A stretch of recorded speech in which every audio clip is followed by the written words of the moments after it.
السلام علیکم ورحمۃ اللہ وبرکاتہ۔ آج ہم سورہ النساء کی آیت نمبر 60 سے شروع کریں گے انشاءاللہ۔ اعوذ باللہ من الشیطان الرجیم، بسم اللہ الرحمن الرحیم۔ الم تر الی الذین یزعمون انہم آمنوا بما انزل الیک وما انزل من قبلک، کیا تو نے ان لوگوں کو نہیں دیکھا یزعمون جو یہ زعم رکھتے ہیں، خیال کرتے ہیں، جن کا یہ خیال ہے انہم آمنوا بما انزل الیک، کہ بے شک وہ اس چیز پر ایمان رکھتے ہیں انزل جو اتاری گئی ہے آپ صلی اللہ علیہ وسلم کی طرف، وما انزل من قبلک اور جو اتاری گئی ہے آپ سے پہلے، یریدون ان یتحاکموا الی الطاغوت، ارادہ کرتے ہیں وہ ان یتحاکموا یہ کہ وہ اپنے جھگڑے لے جائیں الی الطاغوت طاغوت کی طرف، شیطانی قوتوں کی طرف، وقد امروا ان یکفروا بی اور تحقیق انہیں حکم دیا گیا تھا کہ وہ طاغوت کے ساتھ کفر کریں، شیطانی قوتوں کے ساتھ کفر کریں، ان کا انکار کر دیں۔ وَيُرِيدُ الشَّيْطَانُ أَن يُضِلَّهُمْ ضَلَالًا بَعِيدًا اور شیطان یہ چاہتا ہے کہ وہ ان کو گمراہ کر دے گمراہی میں دور کی حد تک۔ اس آیت میں اللہ تعالیٰ نے منافقین کی جو اندرونی کیفیت تھی وہ بیان کی ہے کہ ایسے لوگ جو اپنی زبان سے ایمان کا دعویٰ کرتے ہیں لیکن ان کے اندر ایمان نہیں ہوتا، کیونکہ انسان کے ایمان کا پتہ اس وقت لگتا ہے جب اس کے اوپر کوئی مشکل آتی ہے۔ عام حالات میں تو انسان جو کہتا ہے وہ کہتا ہی رہتا ہے، جس طرح آپس کے تعلقات ہوتے ہیں نا، کہ دیکھنے میں دو لوگ آپس میں متفق نظر آتے ہیں لیکن دونوں میں سے ایک پر جب کوئی مشکل آئے گی تو پھر دوسرے کی دوستی کی آزمائش ہوگی۔ اگر تو وہ سچا دوست ہے تو وہ مشکل کے وقت میں اس کو نہیں چھوڑے گا، اور اگر وہ یعنی اس کی دوستی کچی ہے اور اچھی طرح سے نہیں ہے تو وہ ایسے وقت میں پیچھے ہٹ جائے گا۔ یہی حساب ایک شخص کا، کسی بھی شخص کا اللہ کے ساتھ اور اس کے رسول کے ساتھ ہے کہ جب اس کے اوپر مشکل آتی ہے تو اگر اپنے مشکل کے وقت میں وہ قرآن اور حدیث کا پابند رہے اور اللہ کی نافرمانی سے بچا رہے پھر تو مومن۔ لیکن اگر وہ اپنی مشکلات کو حل کرانے کے لیے اس چیز کی پرواہ نہ کرے کہ وہ حلال طریقے سے کر رہا ہے یا حرام طریقے سے، تو پھر اسے سمجھ لینا چاہیے کہ وہ مومن نہیں ہے، کیونکہ اس میں اللہ تعالیٰ نے مومنوں کی یہ حالت بیان کی ہے کہ وہ منہ سے تو ایمان کا دعویٰ کرتے ہیں لیکن ان کی حالت یہ ہے کہ جب ان کے اوپر کوئی مشکل آتی ہے تو وہ اپنی مشکل حل کرنے کے لیے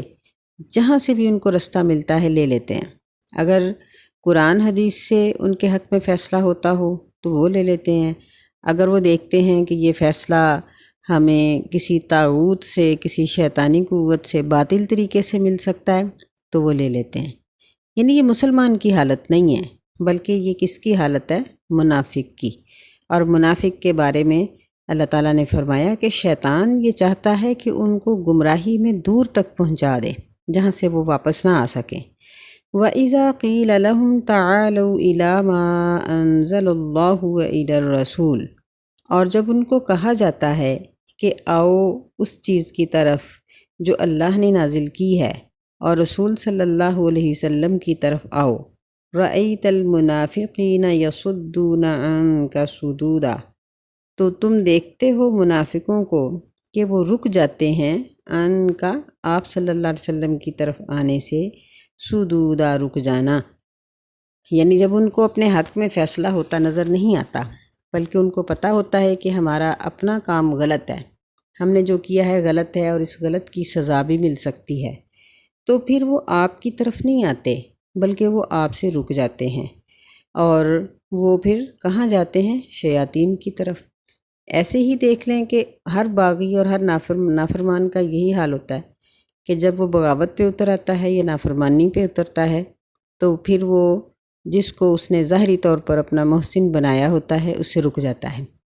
لیکن مومن کی حالت اس کے خلاف ہے۔ یہی بات ہمیں یہاں اللہ تعالیٰ سمجھانا چاہتے ہیں۔ مومن کی حالت کس طرح کی ہے؟ اس کو ایک بچے سے تشبیہ دی گئی یا ایک پرندے سے تشبیہ دی گئی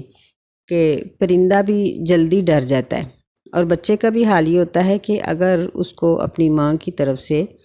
کوئی سختی بھی پہنچتی ہے، ماں باپ کی طرف سے، جب وہ ابھی بالکل بچہ ہوتا ہے، اپنے پیروں پہ کھڑا نہیں ہوتا، ماں باپ کے سہارے پہ ہوتا ہے، تو اس وقت وہ ماں باپ کی سختی کے باوجود پھر پلٹ کر ماں باپ کی طرف ہی آتا ہے۔ مومن کو ایسا ہی ہونا چاہیے کہ اللہ کی طرف سے اگر اس پہ کوئی مشکل مشقت آ بھی جائے جو اس کے گناہوں کا کفارہ یا اس کے گناہوں کی وجہ سے ہے، تو وہ پلٹ کر پھر اللہ ہی کی طرف آتا ہے، وہ کسی اور طرف نہیں جاتا۔ فرمایا فَكَيْفَ إِذَا أَصَابَتْهُم مُّصِيبَةٌ بِمَا قَدَّمَتْ أَيْدِيهِمْ، پس ان کا کیا حال ہوگا جب ان کو کوئی مصیبت پہنچے گی اس چیز کے بدلے قدمت ایدیہم جو ان کے ہاتھوں نے آگے بھیجا، ثم جاءوک یحلفون باللہ ان اردنا الا احسانا وتوفیقا، پھر وہ آتے ہیں آپ صلی اللہ علیہ وسلم کے پاس، اللہ کی قسمیں کھاتے ہیں، یحلفون باللہ، اللہ کی قسمیں کھاتے ہیں، ان اردنا کہ ہم نے نہیں ارادہ کیا، الا احسانا و توفیقا مگر احسان کرنے کا اور موافقت محبت پیدا کرنے کا۔ یعنی منافق یہ مسلمانوں کے درمیان بہت سی غلط حرکتیں کرتے رہتے، لیکن جب پکڑے جاتے تو پھر کہتے کہ ہم نے تو یہ سوچا تھا کہ حالات درست رہیں، جس طرح سورۃ البقرہ میں اللہ تعالیٰ نے ان کی روش کا ذکر کیا ہے۔ فرمایا کہ جب ان کو کہا جاتا ہے کہ اس طرح سے ایمان لاؤ کما آمن الناس، جس طرح صحابہ ایمان لائے، تو وہ کہتے ہیں کہ نہیں، یہ تو بیوقوف لوگ ہیں، نعوذ باللہ من ذالک، کہ انہوں نے کافروں کے ساتھ جنگ چھیڑ رکھی ہے، ہم صلح پسند ہیں، ہم کافروں سے بھی دوستی رکھتے ہیں اور مسلمانوں سے بھی دوستی رکھتے ہیں۔ حالانکہ ہم دیکھتے ہیں کہ معاشرتی لحاظ سے بھی ایسا شخص جو دو گروہوں کے درمیان آتا جاتا ہے وہ منافق ہی کہلاتا ہے، اور ایسے دوسرے لوگوں کی نظر میں عزت بھی کوئی نہیں ہوتی، ہر کوئی ان کو یہ سمجھتا ہے کہ یہ دو فصلہ ہے، دونوں طرف کا ہے، اس سے بچ کے رہو، یہ فساد پھیلانے والا ہے۔ تو منافق کی یہی روش ہے، مسلمان کی یہ نہیں ہوتی، کہ منافقوں کو جب نبی صلی اللہ علیہ وسلم سے کسی فائدے کی امید ہوتی، مثلاً آپ جنگ سے لوٹے ہیں یا مال غنیمت آیا ہے، تو پھر دوستیاں وہاں زندہ کرتے اور دوستیوں کا تذکرہ کرتے، اور جب کافروں سے کوئی فائدہ دیکھتے تو ان کے ساتھ اپنی دوستیوں کا تذکرہ کرتے، دونوں طرف سے بٹورنے کے وہ چکر میں پڑے رہتے تھے ہر وقت۔ اللہ تعالیٰ فرماتے ہیں اولئک الذین یعلم اللہ ما فی قلوبہم، یہ ایسے لوگ ہیں، یعلم اللہ کہ اللہ تعالیٰ جانتا ہے، ما فی قلوبہم کہ ان کے دلوں میں کیا ہے، فَأَعْرِضْ عَنْهُمْ وَعِظْهُمْ پس آپ ان سے منہ پھیر لیں، وَعِظْهُمْ اور ان کو نصیحت کرتے رہیں، وَقُلْ لَهُمْ فِي أَنفُسِهِمْ قَوْلًا بَلِيغًا اور کہہ دو ان کے لیے فی انفسہم ان کے دلوں میں اثر کرنے والی بات، بلیغہ کا معنی اثر کرنے والی، پہنچنے والی بات۔ یعنی ایسے لوگ جو ہیں جو موقع پرست ہیں، مفاد پرست ہوتے ہیں، ان سے اعراض ہی بہتر ہے، ان سے اعراض کر لینا ہی بہتر ہے، لیکن وعظہم ان کو واعظ و نصیحت کرتے رہو، نصیحت نہ چھوڑو، اور ان کو مؤثر بات کہنے کی کوشش کرو، یعنی ایسی بات جو ان کے دل پر اثر کر جائے، شاید یہ اپنی روش سے باز آ جائیں اور یہ منافقت کو چھوڑ کر ایمان کی طرف پلٹ آئیں۔ وَمَا أَرْسَلْنَا مِن رَّسُولٍ إِلَّا لِيُطَاعَ بِإِذْنِ اللَّهِ اور نہیں بھیجا ہم نے کوئی بھی رسول مگر تاکہ اس کی اطاعت کی جائے اللہ کے حکم کے مطابق، یعنی رسولوں کی اطاعت فرض ہے۔ کوئی بھی رسول جو دنیا میں آیا اس کی اطاعت اس کی قوم پر فرض رہی، اور رسول اللہ صلی اللہ علیہ وسلم ہماری طرف آئے تو ان کے ہر چھوٹے اور ہر بڑے حکم کی اطاعت ہمارے اوپر فرض ہے۔ یہ نہیں کہا جا سکتا کہ بڑی بات مان لو چھوٹی کا انکار کر دو، یا چھوٹی بات مان لو اور بڑی کا انکار کر دو، نہیں، بلکہ نبی صلی اللہ علیہ وسلم کے تمام احکامات، چاہے وہ ایک لفظ پر مبنی ہوں یا زیادہ، چھوٹا معاملہ ہو یا بڑا،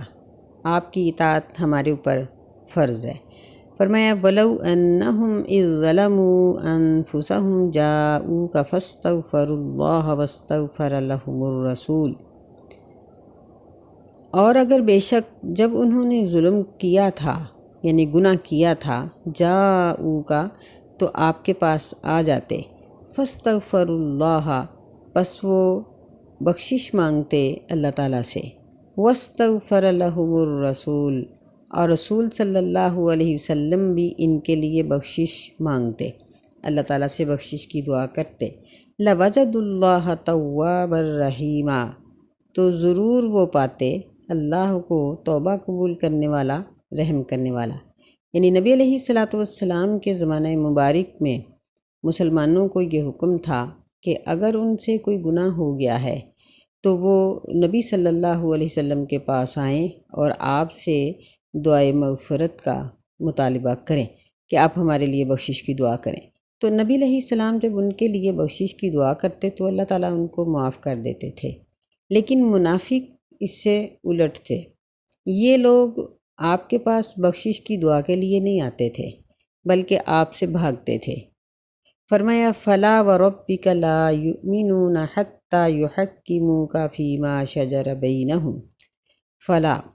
یعنی ان کا یہ رویہ ٹھیک نہیں ہے۔ فا کا معنی پس، اور لا یہ گزشتہ معاملات اور وہ سارے مسائل جو منافقین کے یہاں بیان کیے جا رہے ہیں ان کی نفی کے لیے آتا ہے، یعنی ان کا یہ رویہ درست نہیں ہے۔ فلا یعنی ان کا یہ رویہ درست نہیں ہے، پس نہیں، اس کا ترجمہ ایسے ہی کیا جائے گا، فلا پس نہیں، وَرَبِّكَ قسم ہے تیرے رب کی، لا یؤمنون یہ لوگ ایماندار نہیں ہو سکتے، حتیٰ یحکموک فیما شجر بینہم یہاں تک کہ وہ آپ کو حکم تسلیم کر لیں، آپ کے فیصلے کو تسلیم کر لیں، فیما شجر بینہم اس چیز میں جو جھگڑا ہے ان کے درمیان۔ شجرہ کا معنی جھگڑا، کیونکہ اس کا معنی درخت بھی ہوتا ہے، درخت کی شاخیں پھیلی ہوئی ہوتی ہیں اور اس کی جڑیں بھی پھیلی ہوئی ہوتی ہیں، تو اسی طرح اختلاف کرنے والے کی باتیں اور اس کا اختلاف بھی پھیلا ہوا ہوتا ہے، تو اس لیے اس کا معنی جھگڑا کیا گیا ہے۔ فیما شجر بینہم جو ان کے درمیان جھگڑا ہے، ثم لا یجدوا فی انفسہم حرجا مما قضیت پھر وہ نہ پائیں اپنے دلوں میں حرجن کوئی تنگی اس چیز سے جو آپ نے فیصلہ کیا، وَيُسَلِّمُوا تَسْلِيمًا اور وہ تسلیم کر لیں، مان لیں آپ کی بات کو مان لینا۔ یہاں اللہ تعالیٰ نے ایمان کا معیار جو تھا نا اس کو بیان کر دیا کہ ایمان کا معیار کیا ہے۔ ایمان کا معیار یہ ہے کہ کسی بھی بندے کے سامنے جب اللہ کا حکم آ جائے یا رسول اللہ صلی اللہ علیہ وسلم کا حکم آ جائے، کیونکہ یہ دونوں چیزیں ایک ہی ہیں، قرآن کی تفسیر ہی حدیث ہے، حدیث کوئی علیحدہ چیز نہیں ہے، قرآن مجید کی تفسیر ہی حدیث بیان کرتی ہے، اور اللہ تعالیٰ نے اپنے رسولوں کو بھیجا قرآن کو سمجھانے کے لیے۔ نبی صلی اللہ علیہ وسلم نے اپنی کتاب کو سمجھایا اور باقی انبیاء علیہ السلام نے اپنی کتابوں کو سمجھایا اور ان پر عمل کر کے دکھایا۔ تو فرمایا کہ جب تک یہ اپنے اختلافی معاملات میں قرآن اور حدیث کے فیصلے کو من وعن تسلیم نہیں کر لیتے، اس وقت تک یہ لوگ مومن نہیں ہو سکتے۔